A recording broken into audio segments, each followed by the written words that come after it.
أعوذ بالله من الشيطان الرجيم. بسم الله الرحمن الرحيم.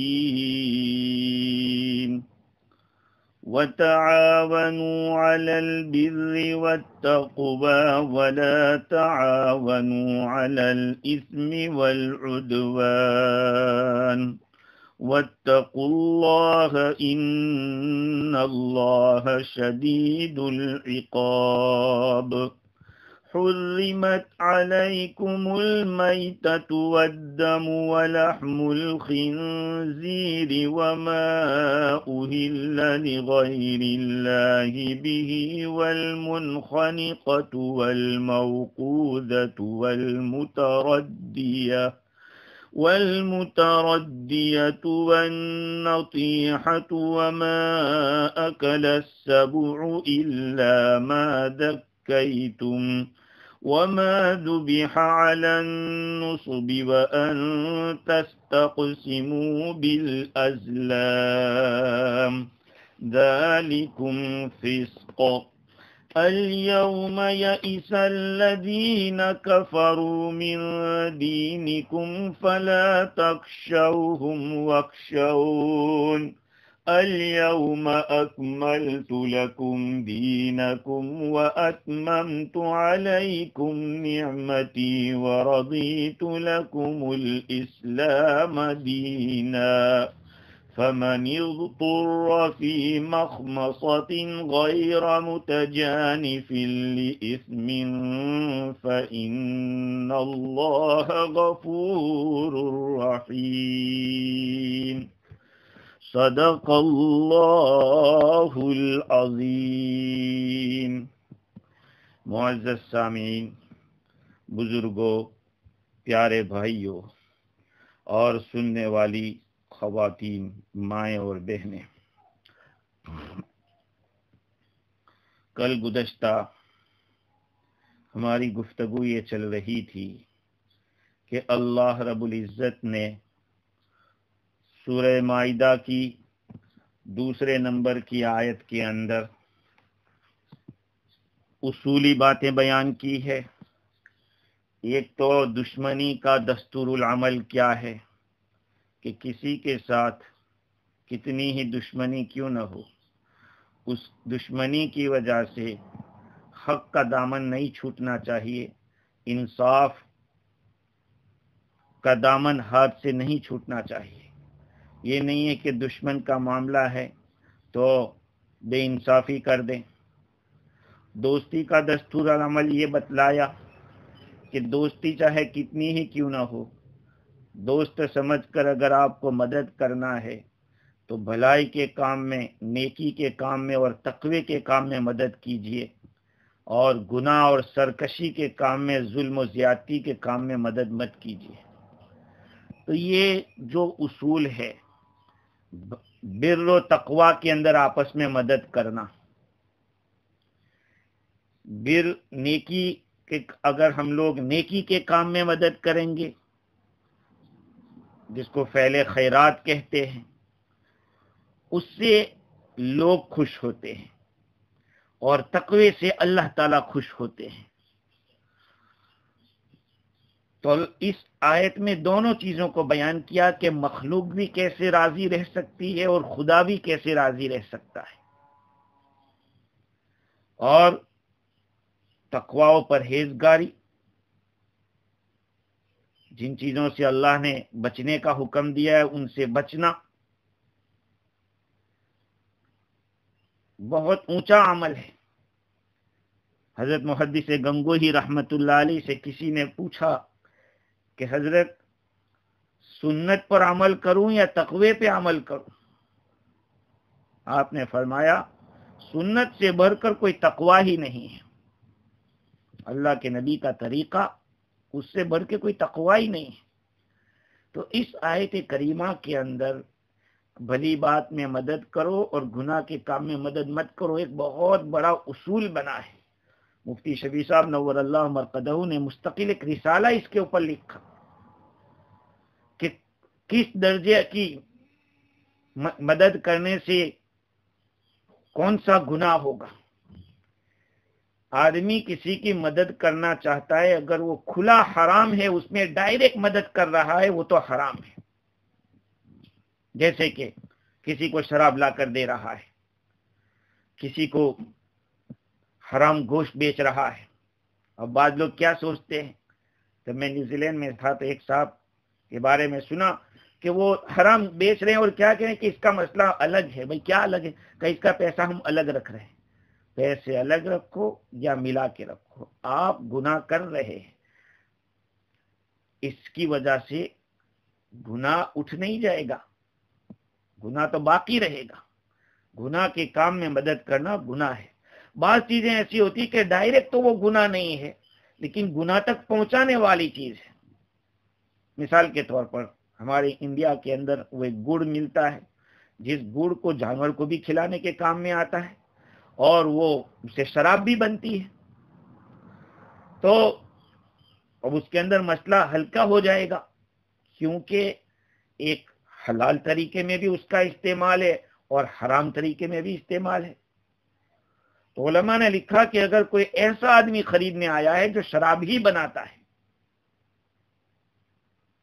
تو بعض علماء تو منع کرتے کہ وہ ایسے آدمی کو جب پتا ہے کہ وہ وہی کرے گا تو اس کو دینا مکروہ تحریمی.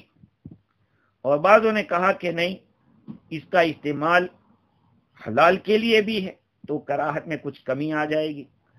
تو مفتی شفیع صاحب رحمۃ اللہ علیہ نے ایک مستقل عربی میں اور اردو میں اس کا ٹرانسلیشن بھی ہوا، ایک رسالہ لکھا ہے کہ بھلائی کے کاموں میں مدد کرنا اور گناہ کے کام میں مدد نہ کرنا، اس کی کیا حیثیت ہے.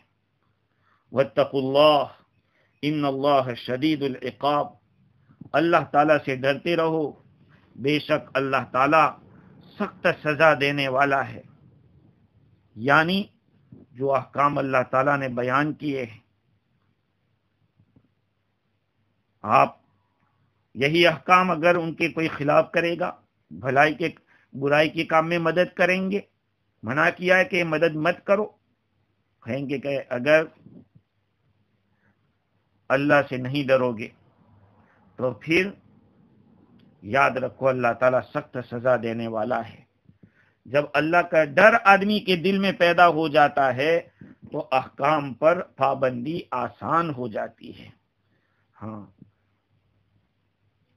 اب آگے کی جو آیت میں نے پڑھی ہے، حرمت علیکم المیتۃ، اس کا ترجمہ ہم دیکھ لیتے ہیں.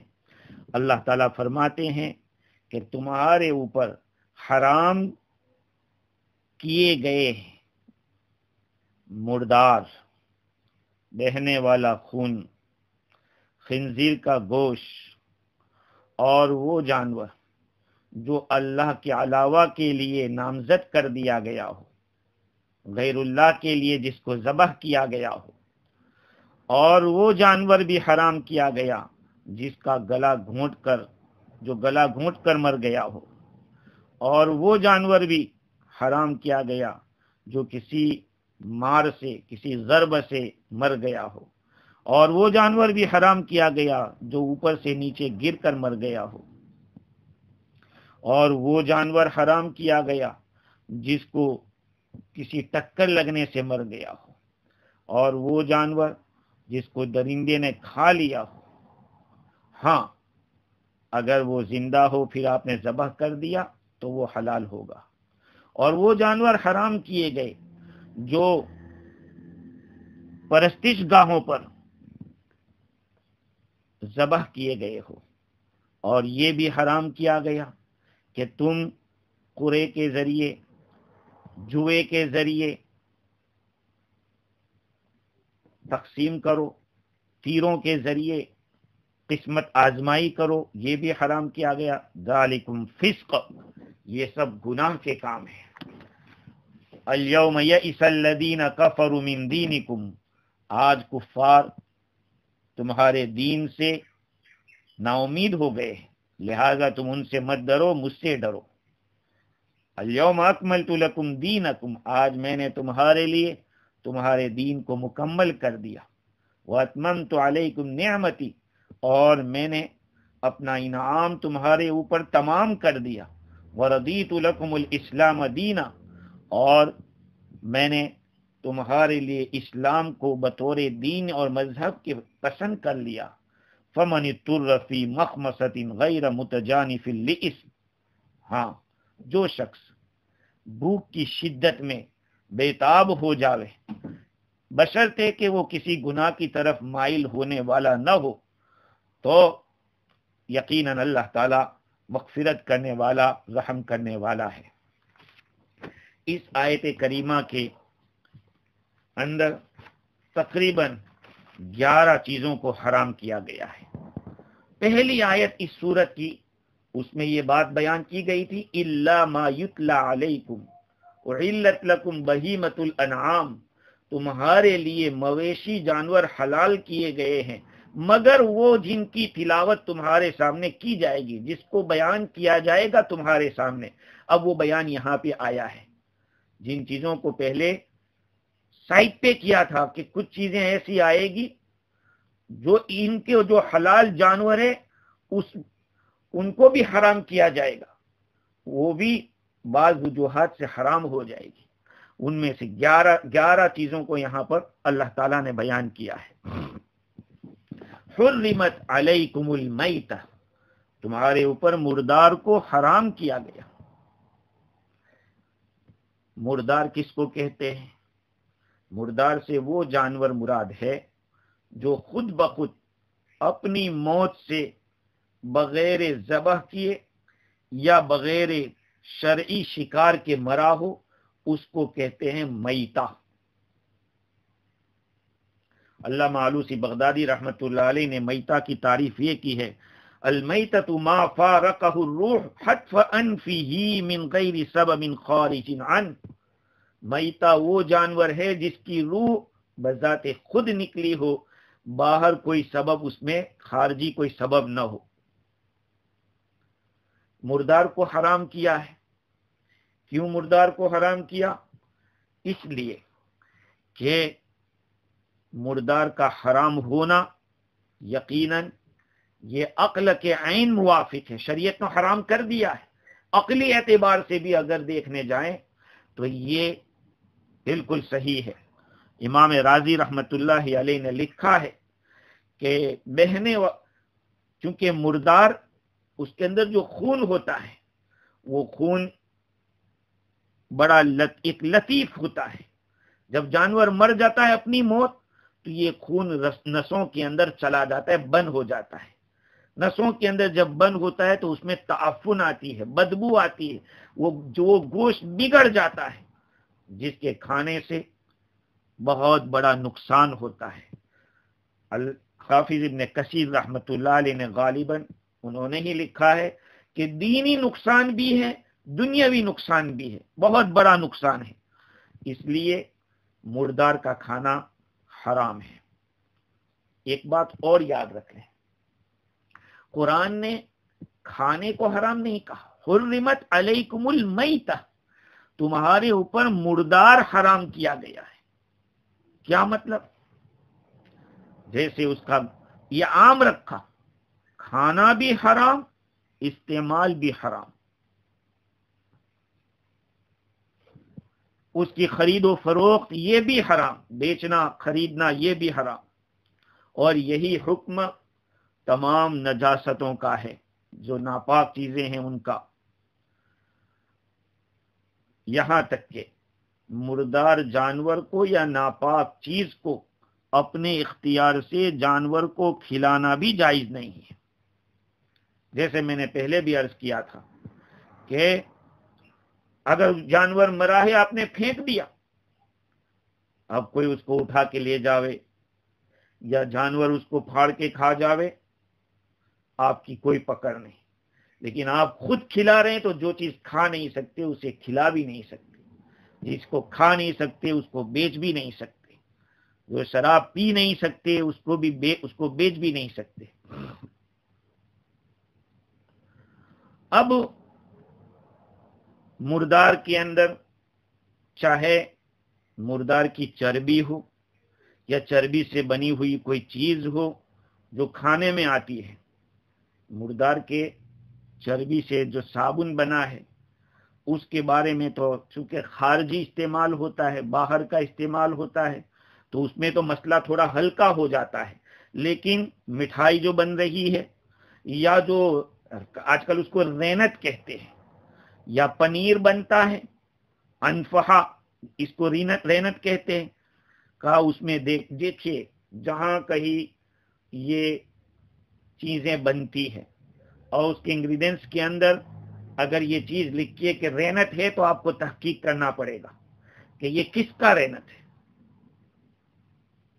یا تو وہ حرام جانور کا ہے یا حلال جانور کا ہے.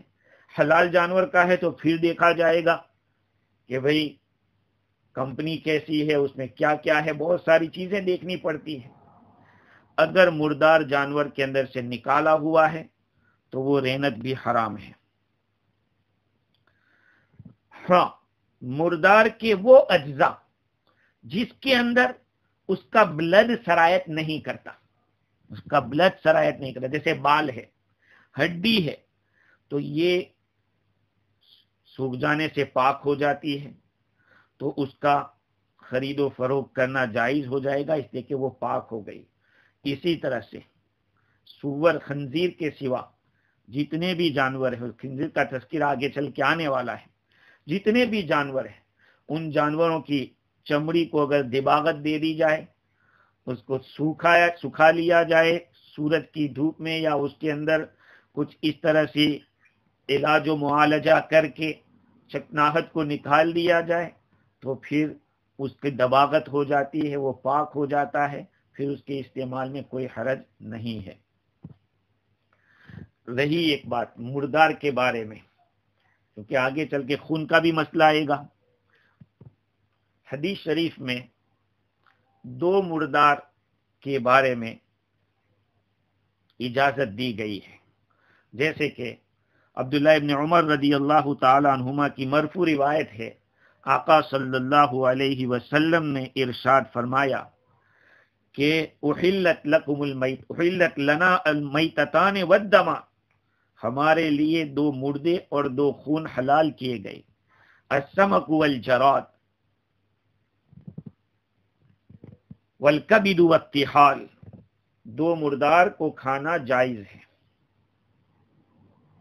میں نے جیسے ابھی عرض کیا تھا کہ مردار کے حرام ہونے میں عقلی طور پر پہلا حکم تو یہ اللہ کا حکم ہے، بات خلاص ہو گئی.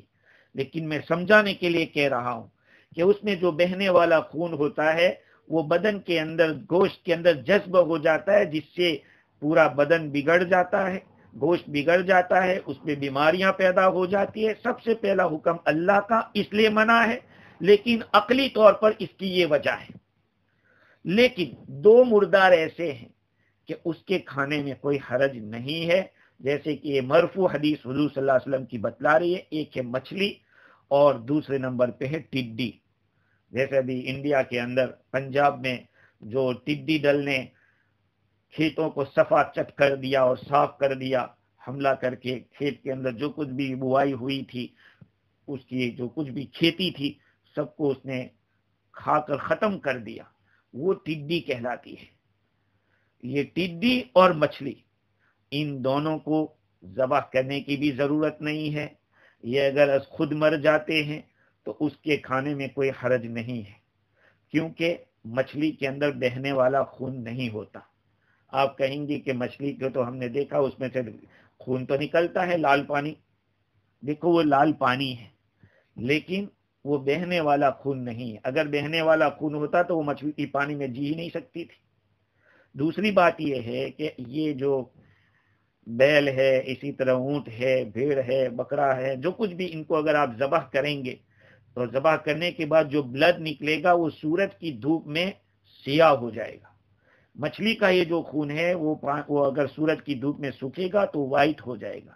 چونکہ یہ بہنے والا خون نہیں ہے، اس لیے مچھلی کو ذبح کرنے کی بھی ضرورت نہیں ہے. اور ٹڈی میں بھی یہی بات ہے. ٹڈی کے اندر بھی سنا ہے کہ اس طرح کا گوشت ہوتا ہے جیسے کہ جھینگے کے اندر ہوتا ہے. خیر، تو یہ دو مردے حلال ہے، اپنی موت اگر مر جائے تو یہ حدیث سے ثابت ہے. اور خون جو ہے اس کو کھانا منع ہے، جیسے آگے آ رہا ہے. لیکن دو خون ایسے ہیں کہ جو جمے ہوئے ہیں، اور وہ ایک ہے کلیجی اور ایک ہے تلی. ہمارے یہاں فجی میں تو تلی کھاتے نہیں ہیں. وہ ایک الگ سے ایک پارٹ ہوتا ہے جو کلیجی کے ساتھ جوائنٹ ہوتا ہے، اوچھ کے اوپر لگا ہوا ہوتا ہے، جس کی خاصیت میں سنا ہے اور تجربہ لوگوں نے کیا کہ جو بچہ پیشاب کرتا ہو نیند میں، اس کو سیک کر کھلایا جائے تلی کو تو اس سے فائدہ ہوتا ہے. خیر وہ زائد حصہ ہوتا ہے کلیجی کے ساتھ. یہ دونوں جمے ہوئے خون ہیں، لیکن آقا صلی اللہ علیہ وسلم نے اس کے لیے فرمایا کہ احلت لنا میتتان والدمان السمک والجراد والکبد والطحال، یہ دو خون ہے وہ حلال ہے. خیر تو بات یہ چل رہی تھی کہ اللہ سبحانہ و تعالی نے پہلے نمبر پہ مردار کو بیان کیا، حرمت علیکم المیتہ والدم، اور دوسرے نمبر پہ خون ہے. خون سے مراد بہنے والا خون.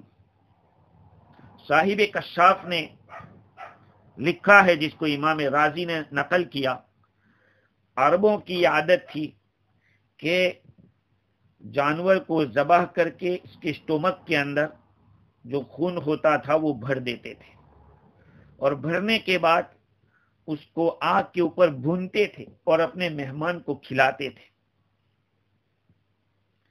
اس لیے آج کل جو سوسیجز اور اس طرح کی چیزوں کو لوگ نہیں سمجھتے ہیں، ان کو معلوم ہونا چاہیے کہ یہ عرب لوگوں کا رواج تو 1500 سال پہلے بھی اس طرح کا کھانے کا تھا.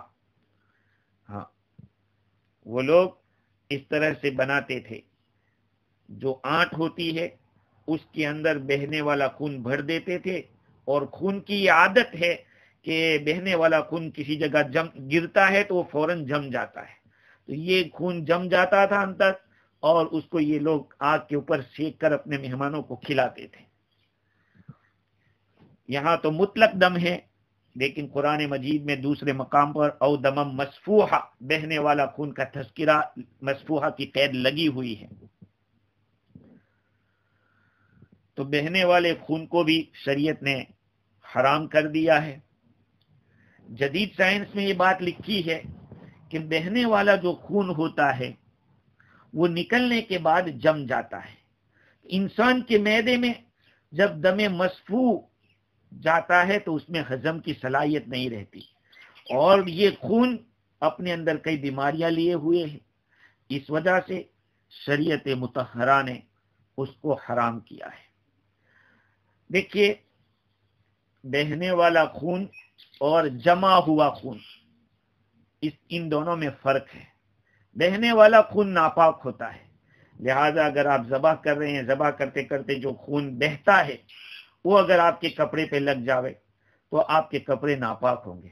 لیکن آپ نے ذبح کرنے کے بعد گوشت کو نکالا، گوشت کا لوتھڑا لے کر آپ جا رہے ہیں، اس گوشت کے لوتھڑے کے اوپر جو لگا ہوا خون ہے وہ خون ناپاک نہیں ہے، اس لیے کہ بہنے والا تو نکل گیا ہے. یہ جو ہے وہ گوشت بننے کی صلاحیت رکھنے والا خون تھا، وہ بالکل جمنے والا خون تھا، اس لیے یہ اگر لگا ہے تو آپ کا کپڑا ناپاک نہیں ہوگا. اور اسی لیے بہت سارے علاقوں کے اندر گوشت کو دھونے کا رواج بھی نہیں ہے، ایسے ہی اس کو ڈال دیتے ہیں پکانے کے لیے، کیونکہ وہ خون ناپاک نہیں ہے. خون کا کھانا پینا حرام ہے، اسی طرح سے اس کا خرید و فروخت کرنا بھی حرام ہے. اب سوال آتا ہے کہ آج کل تو بلڈ بینکیں ہوتی ہے، اس کا کیا کریں گے؟ مریض کو خون چڑھانا ہے. دیکھیے، خون کا بیچنا خریدنا یہ تو حرام ہے، لیکن اب سوال ہے کہ خون کو چڑھانا کسی مریض کو، تو یہ تو ناجائز ہونا چاہیے تھا دو وجہ سے. ایک تو یہ وجہ کہ انسان قابل احترام ہے اور اس کے سارے اجزاء قابل احترام ہیں. دوسرا یہ کہ یہ ناپاک ہے، ناپاک ہونے کی وجہ سے. اور دوسرا یہ کہ امانت ہے یہ اللہ کی، اللہ تعالی ہمارے بدن میں اس کو پیدا کر رہے ہیں، ہم اس کے مالک تھوڑی ہے کہ ہم اس کو بیچتے رہیں. لیکن اضطراری حالات، فمن اضطر، جو آدمی مضطر ہو جائے، مجبور ہو جاوے اضطراری حالت کیا ہے؟ یہ ہے کہ مریض کی جان جانے کا خطرہ ہے، کوئی دوا جان بچانے کے لیے مؤثر نہیں ہو رہی، اور خون دینے سے ظن غالب یہ ہے کہ اگر خون دیا گیا تو یہ آدمی صحیح ہو جائے گا.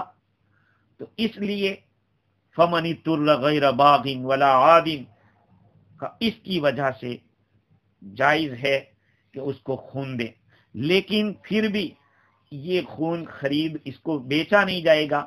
ہاں اگر مجبوری ہے، کوئی ایسا خون موجود نہیں ہے اور خون بلڈ بینک کے پاس موجود ہے، تو پھر خرید کے جان بچائی جائے گی.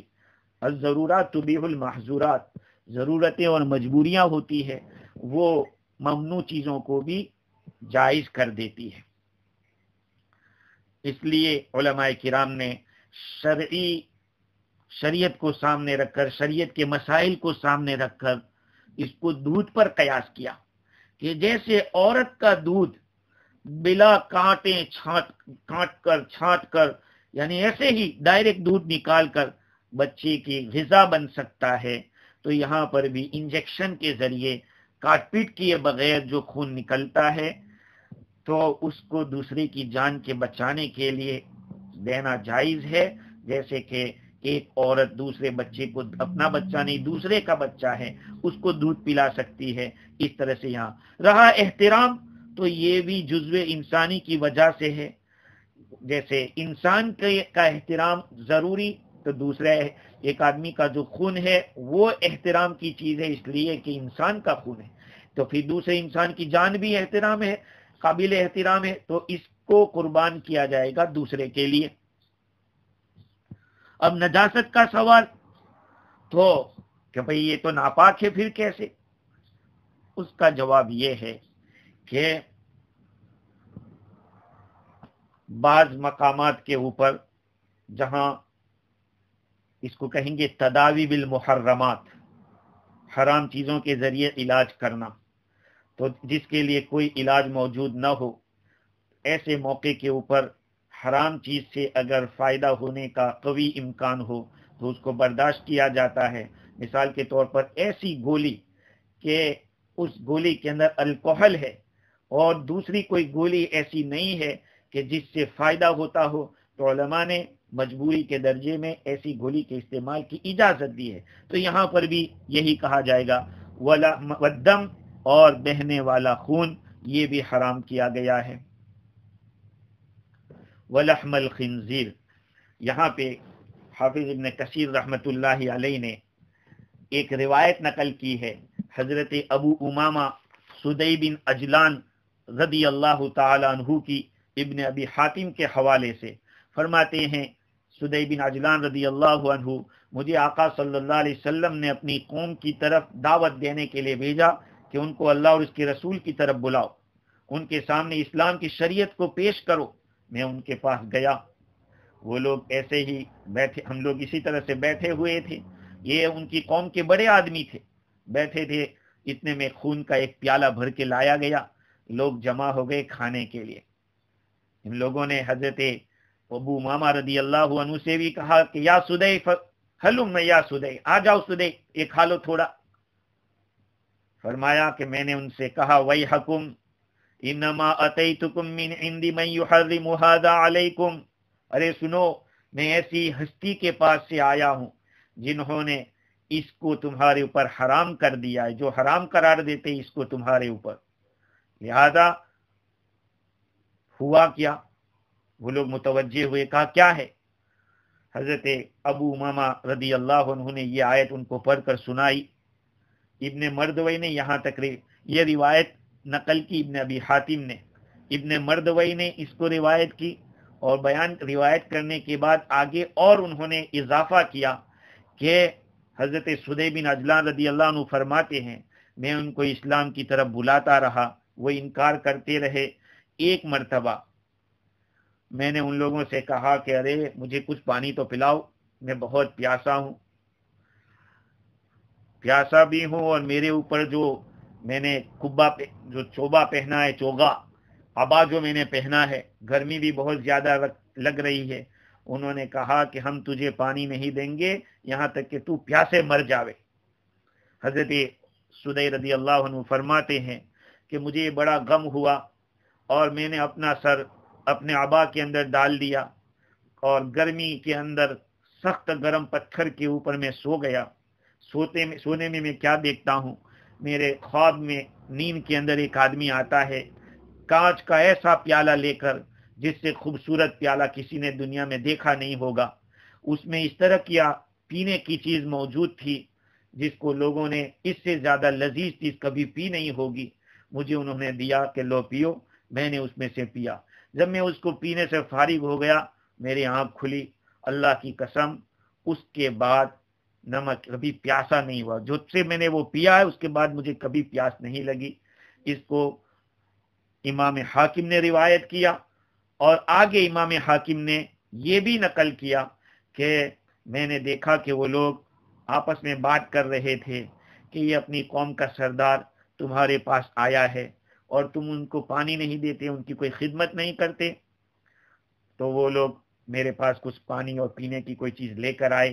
میں نے کہا کہ اب مجھے اس کی ضرورت نہیں، اللہ تعالیٰ نے مجھے وہ چیز کھلائی اور پلائی ہے.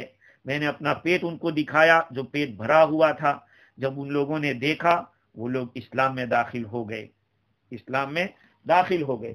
تو دیکھیے ان لوگوں کی عادت تھی، وہ لوگ ایسے پیالے میں خون جمع کر کے ساتھ بیٹھ کر کھاتے تھے.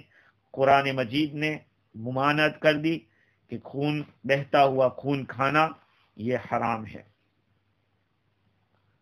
تیسرے نمبر پہ اللہ تعالیٰ نے فرمایا لحم الخنزیر، خنزیر کا گوشت تمہارے اوپر حرام کیا گیا ہے. اس بات میں سارے علماء کا اتفاق ہے کہ پگ خنزیر نجس العین ہے. نجس العین کا مطلب یہ ہے کہ وہ کبھی پاک کرنے سے پاک نہیں ہوگا. اس کا کوئی بھی عضو آپ استعمال میں نہیں لا سکتے.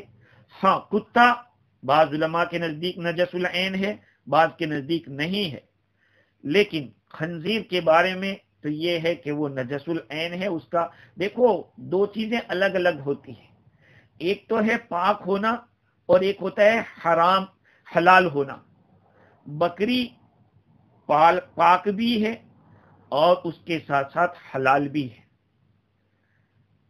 اسی طرح سے یہ جو درندے ہیں وہ ناپاک ہیں، لیکن ان میں اگر کچھ ان کے چمڑے کو دباغت دی جائے تو ان کا چمڑا پاک ہو سکتا ہے. خنزیر کے چمڑے کو 100 دفعہ بھی دباغت دیں وہ پاک نہیں ہو سکتا، وہ ناپاک ہی رہتا ہے. اسی لیے میرے عزیزو آج کے دور کے اندر جو لیدر کے جیکٹ ہوتے ہیں ان جیکٹوں میں آپ کو دیکھنا پڑے گا کہ اس کا جو لیدر استعمال ہوا ہے وہ کس چیز کا لیدر ہے. اسی طرح سے وہ پینٹ کرنے کے لیے جو برش آتا ہے اس برش کے اندر جو بال کا استعمال ہوتا ہے کبھی کبھی اس میں خنزیر کے بالوں کا بھی استعمال ہوتا ہے. اسی طرح سے جو کشتی ہوتی ہے بوت ہوتی ہے اس کو لنگر انداز کرنے کے لیے جس رسی کا استعمال ہوتا ہے اس میں بھی خنزیر کے بالوں کا استعمال ہوتا ہے. تو یہ ساری چیزیں ہمیں دیکھنی پڑے گی. آج ہم جس دور سے گزر رہے ہیں اس میں لوگوں نے اس بات کی کوشش کی کہ مذہب اسلام میں حلال اور حرام کا بہت بڑا ایفیکٹ ہے کہ حرام کی وجہ سے ان کی دعاؤں کے اوپر اثر پڑتا ہے، اس لیے ان کو ان چیزوں کے اندر لگا دو تاکہ ان کو پتہ بھی نہ چلے اور یہ لوگ دین سے دور ہو جائیں. اس لیے ہم لوگوں کو ان چیزوں کے استعمال سے پہلے اچھی طرح سے تحقیق کرنی چاہیے. اب خنزیر کو شریعت نے حرام کر دیا. خنزیر کا لحم الخنزیر، خنزیر کا گوشت، علماء کرام نے لکھا، امام راضی لکھتے ہیں کہ اہل علم کا کہنا یہ ہے جو انسان غذا کے طور پر استعمال کرتا ہے وہ غذا کے استعمال کرنے والے کا جزو بدن بنتا ہے، اس کی باڈی کا پارٹ بنتا ہے. اب جو جیسی غذا کھائے گا اس غذا کی جو خاصیتیں ہوگی، اس غذا کے جو اخلاق ہوں گے وہ آپ کے اندر آئیں گے، وہ صفات آئیں گی. جو غذا کے اندر جو مثال کے طور پر بکری ہے، بکری کے اندر مسکنت ہوتی ہے، اور دوسری خنزیر ہے اس کے اندر تو بہت ساری باتیں علماء نے لکھی ہے. ایک تو اس کے اندر وہ ناپاک چیز کھاتا ہے، دوسرے نمبر پہ اس کے اندر لالچ بہت ہے اور سیکسی بہت ہے، وہ اس لیے انسان کے اوپر اس کو حرام کیا گیا، کیونکہ وہ بے غیرت جانور ہے۔ ایک اگر میل فیمیل کے ساتھ بیزی ہے سیکس کے اندر، تو دوسرا خنزیر اس کو دیکھ رہا ہے۔ اب وہ ایسا دوسرے جانوروں میں یہ بات نہیں ہوتی، اور شوق سے دیکھتے ہیں۔ میں آپ کو تفسیر ہو رہی ہے، اس کے اندر کیسی بات کروں۔ علماء کرام نے، علامہ دمیری نے تو یہاں تک لکھا کہ یہ اتنا سیکسی جانور ہوتا ہے کہ کئی کئی مائل تک اپنا سیکس کرتے کرتے چلا جاتا ہے۔ خیر، اب ایسے جانور کو کھائیں گے تو اس جانور کی جو صفات ہے وہ حضرت انسان میں آئے گی۔ میں نے جب دوسرے پارے کی تفسیر کی تھی، اس میں ایک بات کہی تھی کہ آپ یہ کہیں کہ بھئی وہ تو ناپاک ہے، اس لیے بھئی ناپاک تو ہے ہی، لیکن آج کے اس دور کے اندر کوئی یوں بھی کہہ سکتا ہے کہ اب ان لوگوں نے ایسے فارم رکھے ہیں جہاں پہ ناپاکی نہیں ہوتی، ان کو بالکل صاف رکھا جاتا ہے اور صاف ستھری چیزیں کھلائی جاتی ہے۔ دیکھو، ٹھیک ہے، اس کی جو طبیعت ہے وہ طبیعت کبھی نہیں جاتی۔ جبل گردد جبلت نہ گردد، پہاڑ تو ہٹ سکتا ہے لیکن جو فطرت ہے وہ نہیں بدل سکتی۔ بھئی ایک آتے ہوئے ایک بات کہہ دوں کہ جو اگوانا ہوتا ہے اس کو مارنے پہ ایک ہی پتھر پہ مار دو 10 نیکی ملتی ہے۔ بھئی کیوں؟ کہا کہ حضرت ابراہیم علیہ السلام کو جب آتش نمرود میں ڈالا گیا تو یہ وہاں پہ پھونکے مار رہا تھا، آگ کو بجھانے کے لیے نہیں، جلانے کے لیے، اس لیے اس کو یہ سزا ملی۔ پھر سوال ہوتا ہے کہ وہ تو جس اگوانا نے کیا ہوگا، سب کو کیوں؟ کہا سب کی فطرت میں یہ شرارت رکھی ہوئی ہے، اس لیے ایک کو، کسی کو بھی اگوانا کہیں بھی ہوگا، اس کو مارو گے ایک ہی پتھر میں مارو گے 10 نیکی ملے گی۔ تو ان کی طبیعت میں یہ بات رکھی ہے، تو خنزیر کی طبیعت میں بھی یہ سب چیزیں رکھی ہے، اس لیے خنزیر کے گوشت کو شریعت نے، قرآن نے حرام کر دیا۔ بکری کے گوشت کے اندر سلامتی ہے، اس کے کھانے کے اندر آدمی کے اندر طبیعت کے اعتبار سے بھی اعتدال رہتا ہے۔ یہ چیزیں آپ نے دیکھا ہوگا، یہ لوگ جو بھی اس کو استعمال کرتے ہیں، ایسے ایسے ڈیزیز پیدا ہو رہے ہیں، یہاں تک کہ شکلیں چینج ہو جاتی ہے، اور جو برائیاں ان جانوروں میں پائی جاتی ہے آج کے انسانوں کے اندر بھی پائی جانے لگی ہے۔ حضرت علامہ آلوسی بغدادی رحمۃ اللہ علیہ نے مصنف عبدالرزاق کی ایک روایت نقل کی۔ حضرت قتادہ فرماتے ہیں، من اکل لحم خنزیر، جو آدمی خنزیر کا گوشت کھاتا ہو اس کے سامنے توبہ کو پیش کیا جائے گا، اگر وہ توبہ کرتا ہے تو ٹھیک ہے، ورنہ اس کو قتل کیا جائے گا۔ یہ ہو سکتا ہے، علامہ آلوسی نے لکھا کہ یہ ہو سکتا ہے کہ یہ حکم اس وجہ سے پہلے رکھا گیا ہو کہ جیسے غیر مسلم اپنے گلے کے اندر جنوئی پہنتے ہیں جو ان کے کفر کی نشانی ہے، اس زمانے میں یہ نشانی سمجھی جاتی ہو کفر کی، اس لیے اس وقت یہ حکم لگایا گیا ہو۔ لیکن گناہ ہے، قرآن مجید کے حکم کی خلاف ورزی ہے، اگر کوئی اس کو حلال سمجھتا ہے تو ظاہری بات ہے وہ حلقہ اسلام سے خارج ہے، کیونکہ قرآن مجید کے اندر بالکل کھلے الفاظ میں اس کی حرمت کو بیان کیا گیا ہے۔ اور جدید سائنس بھی یہ لکھ رہی ہے کہ سور کو وہ تمام بیماریاں لاحق ہوتی ہے جو انسانوں کو ہو سکتی ہے۔ خون کی، اس کے خنزیر کی خون کی نالیوں میں چربی آتی ہے، ایسی طرح سے اسے دل کا دورہ بھی پڑتا ہے، خنزیر کو بلڈ پریشر بھی ہوتا ہے، ہیضہ بھی ہوتا ہے، چیچک نکلتی ہے، جلدی بیماریاں ہوتی ہے۔ یہ ساری باتیں سنت نبوی کے اندر لکھی ہے، تو یہ ساری بیماریاں اس جانور میں موجود ہے۔ اب انسان کھائے گا تو اس کا کیا حال ہوگا؟ ابن کثیر میں روایت ہے کہ شطرنج کھیلنے والا اپنے ہاتھ کو سور کے گوشت اور خون میں رنگنے والا ہے۔ ابن کثیر رحمۃ اللہ علیہ فرماتے کہ اب سوچئے صرف چھونا ہی شرعاً کتنا نفرت کے قابل ہے، اس کو چھونا اتنا برا قرار دیا۔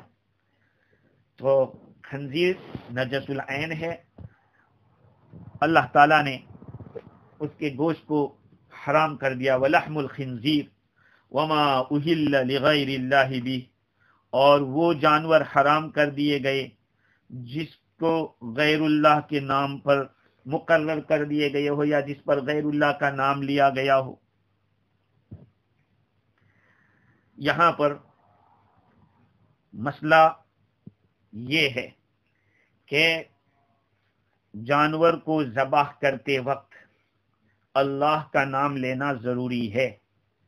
اگر کسی نے کوئی بھولے سے چھوٹ گیا بسم اللہ، تب تو وہ جانور حلال رہے گا، لیکن جان بوجھ کر اگر بسم اللہ چھوڑ دیا ہے تو وہ جانور بھی مردار کے حکم میں ہو جائے گا، اس کو کھانا منع ہوگا۔ اب یہاں وما اہل لغیر اللہ بھی، جس کو غیر اللہ کے نام زد کیا گیا ہو۔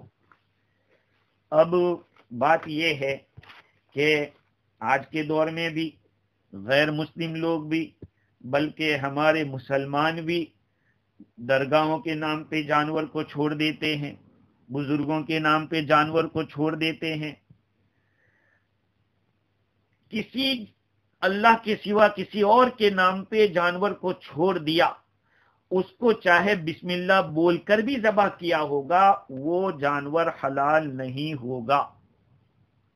یہاں تک کہ تفسیر روح البیان میں تو لکھا کہ بسم اللہ اللہ اکبر بولتے ہیں، وہاں بسم اللہ و محمد پڑھ لیا تب بھی وہ جانور منع ہو جائے گا، اس لیے کہ اللہ کی ذات کے سوا کسی اور کا نام لینا منع ہے ذبح کے وقت۔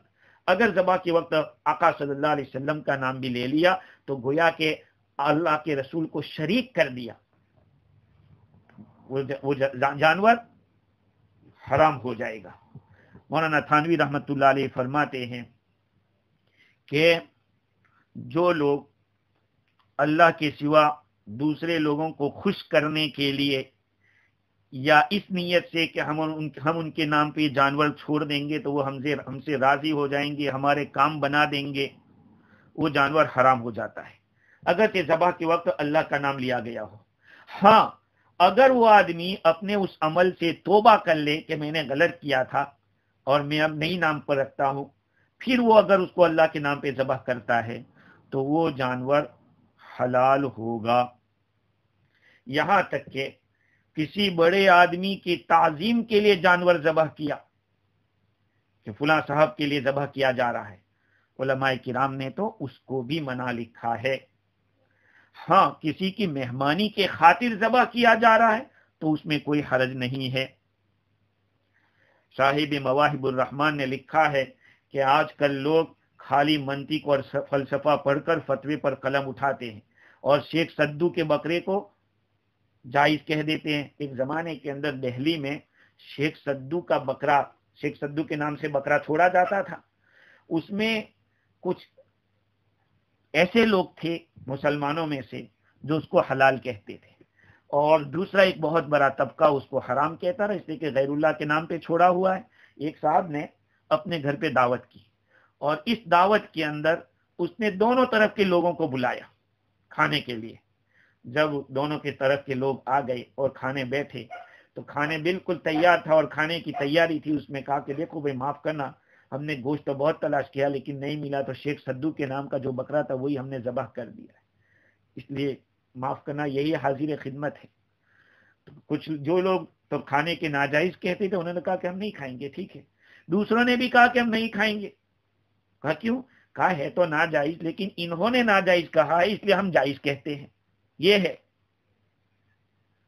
کہ دوسرے کی دشمنی کی وجہ سے حلال کو بھی حرام کر دیتے اور حرام کو بھی حلال کر دیتے ہیں، شریعت میں اس کی گنجائش نہیں۔ تو غیر اللہ کے نام کے اوپر جانور کو چھوڑ دینا اور پھر اس کو ذبح کرنا یہ جائز نہیں ہے، اس لیے کہ یہ قسم کا شرک ہے، اور شرک اللہ تعالیٰ کے نزدیک ناقابل معافی جرم ہے۔ نیت کی وجہ سے وہ جانور نجس ہو جاتا ہے۔ مولانا ادریس کاندلوی رحمت اللہ نے لکھا کہ نیت کے فساد کی وجہ سے اس چیز میں فساد آ گیا، اس لیے اپنی نیتوں کو بھی بہت ہی زیادہ سمجھنے کی ضرورت ہے کہ ہم کس نیت سے جانور کو چھوڑ رہے ہیں۔ چھوڑنا تو اللہ کے نام پہ، بھائی اللہ ہی کے لیے ذبح کرنا ہے، قربانی کا وہ بھی اللہ کے نام پہ ہوگا، عقیقے کا وہ بھی اللہ کے نام کے لیے حضور کی سنت ادا کرنا ہے، تو ایسے نیت سے رکھے تب تو کوئی حرج نہیں ہے۔ لیکن کسی غیر کو خوش کرنے کے لیے پیدا تو اللہ نے کیا جانور کو، اور آپ دوسرے کا نام لے رہے ہیں، دوسرے کو خوش کرنے کے لیے چھوڑ رہے ہیں، یہ کیسے برداشت ہو سکتا ہے؟ وما اہل لغیر اللہ بہ والمنخنقۃ، اور وہ جانور جس کا گلا گھونٹ کے مار دیا گیا ہو، ظاہری بات ہے گلا گھونٹ دیں گے تو بہنے والا خون نکلے گا نہیں، اور وہ خون ویسا ہی رہے گا اندر، والموقوذہ، اور وہ جانور جس کو کوئی ضرب لگی ہو، کوئی پتھر مار کے مار دیا ہو، والمتردیہ، اوپر سے گر کر مرا ہو۔ اچھا، منخنقہ گلا گھونٹ کر، جب گلا گھونٹ دیں گے، گلے کو دبا دیں گے، تو حدیث کتابوں میں لکھا عقل المنخنقۃ حرام سواء حصل اختناقها بفعل آدمی اولا، بھئی یہ گلا گھونٹنا یا تو کسی انسان نے گلا گھونٹ کے اس کو مارا ہو، یا کسی جگہ اس کا گلا پھنس گیا، جیسے کہ رسی لگی ہوئی تھی اور نائلون کی رسی تھی، جانور کھینچتا رہا اور رسی ٹائٹ ہوتی رہی، اتنی ٹائٹ ہو گئی کہ وہ جانور اس میں مر گیا، تو یہ حرام ہو جائے گا۔ اسی طرح سے حضرت قتادہ فرماتے ہیں، جس کو امام قرطبی رحمۃ اللہ نے لکھا، کہ جاہلیت کے اندر لوگ بکری کو اس طرح سے گلا گھونٹ کر مار دیتے تھے، پھر جب وہ مر جاتی تھی تو اس کو کھاتے تھے، شریعت نے اس کو منع کیا۔ والموقوذہ، وہ جانور جس کو کسی ضرب سے مارا گیا، ڈنڈا لیا اور ڈنڈا اس کے سر پہ ایسا مارا کہ مر گیا، یا کوئی بڑا پتھر مارا اس کو، وہیں پہ مر گیا، یا حلال جانور ہے لیکن اس کو تیر مارا۔ حلال جانور کا مطلب یہ پالتو جانور ہے، پالتو جانور کو گلے سے ذبح کیا جائے گا، اور ذبح کا طریقہ کیا ہے آگے چل کے میں بتاؤں گا کہ کون کون سے رگ کو کاٹنا ضروری ہے۔ تیر مارا دور سے جانور، تو وہ پالتو تھا اور وہ تیر لگتے ہی اس کو قتل کر دیا، دھاردار کی طرف سے نہیں لگا بلکہ دوسری طرف سے لگا اور مر گیا۔ یا شکار کا جانور تھا، شکاری ایسے پالتو نہیں تھا، تو اس کو دور سے تیر مارا اور تیر کی نوک نہیں لگی، جس نے خون نہیں نکالا، ضرب لگی، تو وہ بھی موقوذہ میں داخل ہے۔ اسی طرح سے بندوق مار کے کسی کو بندوق مارا، شکار کے جانور کو، وہیں پہ مر گیا، وہ بھی اس میں داخل ہے۔ بندوق سے جانور، جو بندوق لگتی ہے تو لگتے گولی لگنے سے اس کو جلا دیتی ہے اور وہ جانور مر جاتا ہے، گولی سے وہ زخمی نہیں ہوتا، وہ اس کی باڈی کو جلا دیتا ہے۔ جیسے کہ اللہ حفاظت کرے، آج دنیا والوں جانوروں کے ساتھ بھی ایسا سلوک کرنے لگے، کسی جگہ کے اوپر بیچارے ایلیفنٹ کو پائن ایپل کے اندر ایک ایسا کوئی چیز ڈال دی جس کے اندر بم جیسی پھوٹنے کی چیز تھی، وہ بیچارہ ہاتھی اس کو کھا گیا، حاملہ وہ ہتھنی بیچاری حاملہ تھی، اور وہ پائن ایپل کھاتے ہی پیٹ میں گیا اور جو بم داغا پھٹا، اللہ اکبر، وہ جانور بھی مر گیا، پیٹ میں جو بچے تھے وہ بھی مر گئے۔ انسان اتنا اس حد تک پہنچا ہوا ہے آج کا انسان۔ اللہ تعالیٰ ہم سب کی حفاظت فرمائے۔ انشاءاللہ مزید گفتگو آئندہ کل کریں گے۔